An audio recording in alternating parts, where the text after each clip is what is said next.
Sit, sit, sit. This is Abner, this is Hazel, this is their roadmap to success. Now these are some very nervous dogs. And they lash out a little bit. They nip some people from behind. Usually nervous dogs will nip from behind because they don't feel confident from doing it from the front. Basically, I started off this session by taking them for walks independently. Chill or crash or whatever the word is. That's passive training. We'll talk about that in a sec. But basically, I took them for a walk separately. Dogs get over things by literally moving forward. Also, inside environments are very claustrophobic, and that amplifies things for dogs. So if you can get them outside, they're moving forward. It's a more open environment, which helps them feel a little bit more relaxed. Also, you have the distractions of birds and smells and squirrels, and we're near Offutt, so there's Air Force jets and stuff coming by. All those things it can slightly distract the dog, and helps the dog have. You didn't fall for that. One of the dogs just got up on the furniture, Hazel did, which is not against one of the rules we're going to talk about here in a sec. But I just wanted to kind of go over, when I first came in, what I did was I took them for a walk separately. And basically every time, it's a really hot day today, every time we found shade, come here buddy, we stopped and I asked the dog, and I just grabbed a seat and I let the dogs kind of chill, and then I gave them treats if they would take them. So that way, oh, there we go. Come. That's also passive training, which we'll also talk about in a minute. But basically, that helps them have a better association. So normally the guardian's like, they're going to bark the whole time you're here. They barked a little bit. She's more of the barker when she disagrees with what I was doing. But basically, it's one of those things where their job is to push the boundaries, and our job is to say, here is where the boundaries lie. Now, they were under-exercised. They go to daycare, which is awesome. So I guess not under-exercised. But they don't get a lot of exercise with their humans. Number two, they don't have any rules, and they were either petted so much or didn't have to actually do anything to earn their petting. And dogs have self-esteem just like us, but it's hard to have any self-esteem if you don't have any skills and you don't feel like you're earning anything. So because of these dogs' insecurities, I want the guardians to get in a habit of what I call petting with a purpose. Which means if he comes up and nudges me or paws at me or invades my space or barks or whatever for attention, and I pet him, I'm telling him you're in charge of me. What I would do instead is give him a counter word, tell him to sit. If he's already sitting, I might tell him to lie down. Oh, sit. Crash. And then I can pet him and give him the treat or whatever it is. So what I'm telling him is, if when you tell me what to do, nothing happens. But if I tell you what to do and you do it, you get a reward. Now there's motivation for the dog to want to listen to us. Also, sitting and lying down are desired actions and behaviors. Most of us do a really poor job of communicating to the dogs what they can do to make us happy, and the dogs try to figure out on their own. I'm pretty sure in this case, these dogs think I'm going to be in charge of security. And I'm going to bark anytime somebody walks by the field or the trail behind the house or in front of the house. So for maintenance, one of the things I recommended, she's got the guardian, also semantics doesn't matter. The guardian said in her bedroom, on her bed, she looks out her window onto the street. Well, that was her. It's the guardian's house, bed, and window. She's just nice enough to let the dog borrow it, but the dog is taking it for granted. So one of the things we do, we call it maintenance, is to change the environment so the dog can't practice the behavior that we don't want. Her looking out the window from being on top of a higher position, the higher they sit, the more rank or status they have. Looking out the window and barking at people who eventually seem to walk away, and when I bark at them means that it's working. And then it gets the dog the impression that their job is to be the security dog, because I'm getting the security guard tower. So what we do instead is we might want to take a Roman blind, just get a piece of white paper, cut it so it fits the size of the window, and the bottom part of the window, good job, the guardian just reached over a pet for no reason, she stopped herself. But in the bottom part of the window, we tape that paper. So now the dog goes to the window, I can't look out and see anything.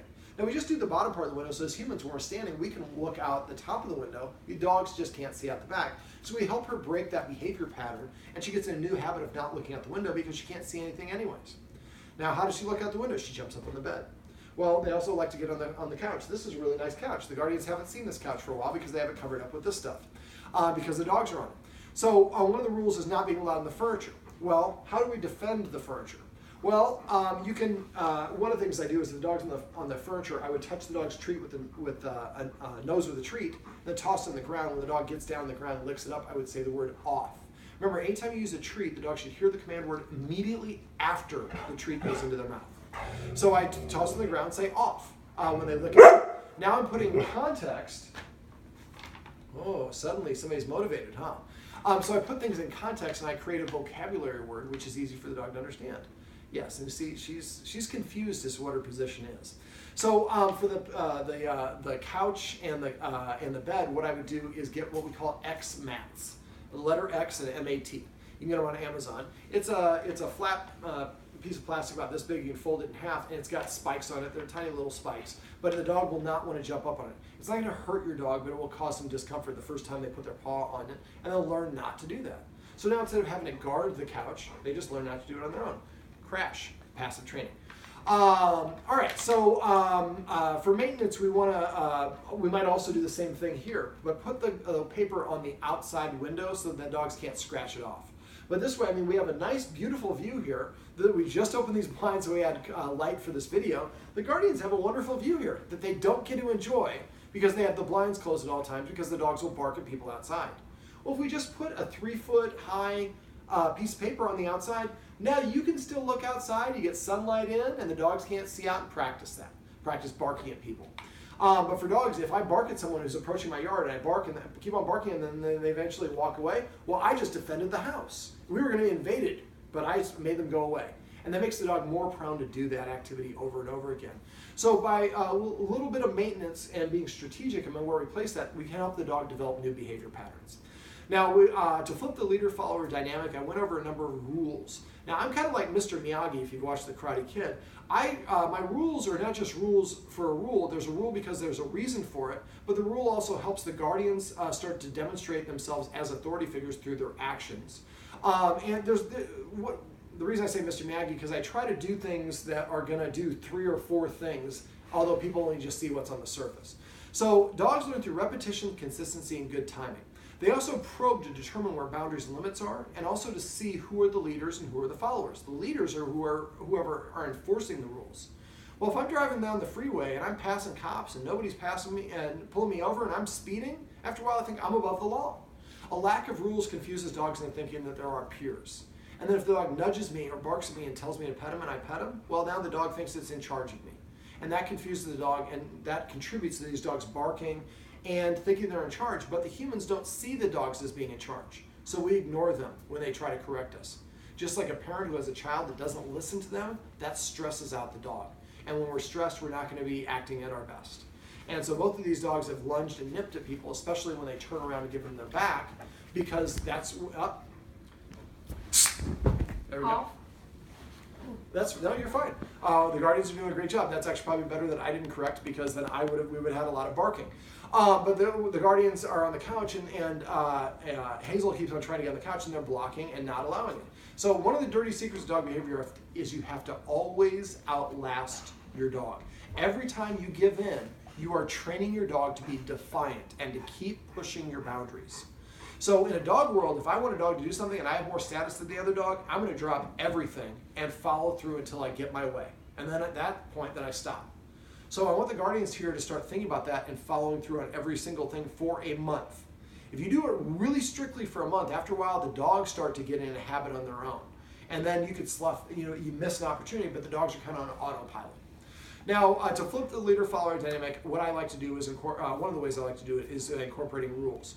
Some of the rules include not being allowed in the furniture, because again, the higher a dog sits, the more rank or status they have. Sitting at the same height as me says we're peers, and then listening to me becomes optional. So I'd say 30 days, no furniture. At the end of 30 days, furniture with an invitation, but only for good behavior. So if I invite the dog up and it starts barking, it has to get down. Or if I invite it up and gets to drink water, goes to get down and get a drink water. When it comes back, we need another invitation to get back up. So that way, I'm in control of the resource, and the dog doesn't have that privilege. And I want you to think of these things as privileges, not as rights. A lot of people look at it as right, and how dare I to take the dog's furniture away? Well, if I have a child and the child asks to borrow my car and it brings it back with a flat tire and an empty tank of gas, it's going to lose that privilege. These are privileges for good behavior. This gives the dog motivation to want to listen and want to behave. But if you don't have any of those things, why should I listen to humans? Let me see, other rules. Sit before I let you out the door. Go to the door, say sit once. If the dog doesn't sit within 3 seconds, walk away, sit down somewhere, wait 1 minute, and then go back and say sit again. If they don't sit within 3 seconds the second time, walk away for 2 minutes, then for 4 minutes, then for 8 minutes. So keep on doubling the length of time until eventually when you go and say sit, the dog sits automatically. After a while, what will happen is the dog will sit at the door as its way of indicating I'd like to go outside. I believe he already does that, or one of them does, but she'll do it as well. And then I eventually do it with both directions. The dog should not be eating before the humans. The humans should eat first. We just got done feeding them. We're going to feed her first because she's a senior dog. She just got up and just darted off the room. It's cortisol in her blood. All this lack of rules has got her on edge about every little thing. So a mouse farts and she freaks out. He didn't have any reaction, and he's sitting right next to her. So that's the cortisol in the blood. The more we enforce these rules consistently, the more the dog starts to see the humans are in control. I'm not in control. She's barking at somebody walking by, I'm sure. Okay, so let me see. Other rules: not being allowed to eat in the kitchen. And you can also redirect. If I give her a treat right away, then I'm rewarding her for doing that. So what I'm going to ask her, now it's been at least 3 seconds. I'm going to ask her to sit. Crash.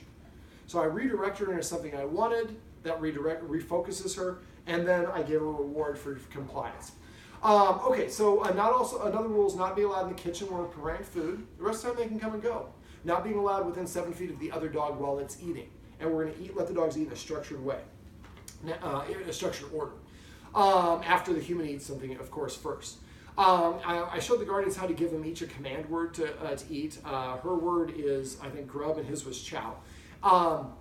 And make sure you get in the habit of doing that. If you forget, just write a little Post-it note and put it right on the wall above where their bowl is. Leave the bowls on the ground. If you want to pick up them and wash them, that's fine. But I want the dogs to see and recognize the bowls are empty over and over throughout the day. And that way, when there's food in it, that's a very special occasion. And also, they see the humans as feeding and providing the most important thing for them. Let me see. We went through a couple exercises. I showed the guardians a focus exercise. If I don't have it linked above and you forget how to do it, message me and I can share a link with you. I also showed the guardians how to teach her to stay. All the dogs should learn to stay. That's a great way to develop self-control. I'd like the guardians actually to teach the dogs a whole lot of different tricks and commands. That gives us a great way to redirect them. But stay specifically, careful your finger, stay specifically, the dog doesn't have anything to restrain themselves. They have to do the work themselves. So, and once the dogs know to stay, first I do for duration, up to 5 minutes, then I do for distance, then I do for distractions. And again, I have a video for that, so if you forget how to do it, let me know and I'm happy to share that video. But this way, when the dogs are in, I can put them in a stay, then I can go get a drink of water and come back and give them a release. I can put the dogs into a stay and then go change clothes. So I'm helping the dogs practice being alone. Right now we have a little one that doesn't have any practice being separate from her guardian. And so I'd like the guardian to teach her how to stay as well. So that way when she's the guardian, because I mean right now if one of the guardians tries to hold the little dog while her primary guardian goes to the bathroom or goes somewhere else, it'll like scratch and freak out because it doesn't have any practice being alone. Crash. And so by teaching the dog to stay, we can put them in a stay and help them practice. Now make sure that you always give them the release word at the end. So I toss that treat at the end and then say release, break, freedom, parole, whatever the word is you want. Now I'd like the guardians to go through and make a list of all the designated commands, the official command words for the dogs. And if anybody's using a different version of it, we say, vocabulary. A lot of us, we say, come here, over here boy, here girl, dog's name, whistle, tap my thigh. Now the dog has to remember all these different versions of the same command word. Which if you speak English, they mean the same thing, but to a dog, they are completely different words. So come up with a list of command words. If you haven't come up with one already, come up with something that's a funny command word. If I want my dog to lay down, I say crash. If I want to go to the dog bed, I say Venice, because I have spent a lot of time in Venice Beach. And so if we come up with these funny command words, and we kind of are laughing and light, or we have a guest come over, and the dogs are kind of being a little persnickety, and you say crash, and the dog lay down, your guest's like, oh, that's pretty funny. And your guest energy is kind of nice and relaxed, and then it helps the dogs. Well, this guy's not a threat. He seems to be pretty relaxed. And it helps them relax. It doesn't cost you anything to come up with fun command words, and it has been proven to get a lot of advantages and benefits. Now, I also went over petting with a purpose and passive training. She likes to invade personal space. Actually, they both like to invade personal space. She paws and nudges for attention. So if she nudges me for attention, and she's telling me what to do, and I do it, after a while that tells her she's responsible for me. So instead, when she nudges me, I give her a counter order, tell her to sit. When she sits, I like to pet under the chin, so I get that nose up in the air. When dogs feel good about themselves, their nose is in the air, parallel to the ground or up. And I say just the command word, not good sit, not go sit, not her name, just sit. If she's already sitting, I ask her to lie down, or ask her to come and sit over here. She has to do something to change her state in order to earn the privilege of getting attention or affection from me. And as soon as she does that, then I pet her, and I can pet her at that point for 9 hours if I want to. Now, even if the guardians want to pet the dog and the dog's not demanding attention, still ask the dog to do something and sit or whatever it is. The more that we do this, the more the dog will start engaging those behaviors, and the dog will start actually eventually coming over and sitting in front of you to prepay for attention. When they do, make sure we do recognize and reward that. I usually say testify or recognize. If somebody says that to me, I look at the dog. If the dog is there, I lay down, I pet it and say crash. If it's standing, I pet it and say come, assume it just came.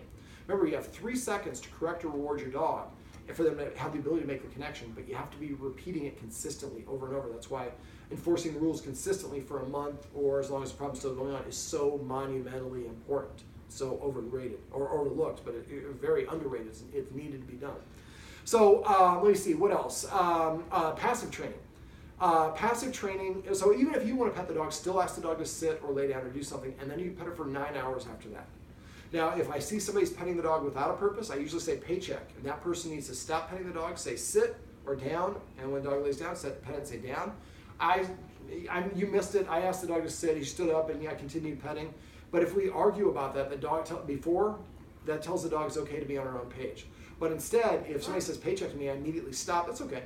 And I stop petting. Well, shoot, the humans are on their own page. I'm on my own page. And as a dog, I want to be part of the group. So I better get over on their page.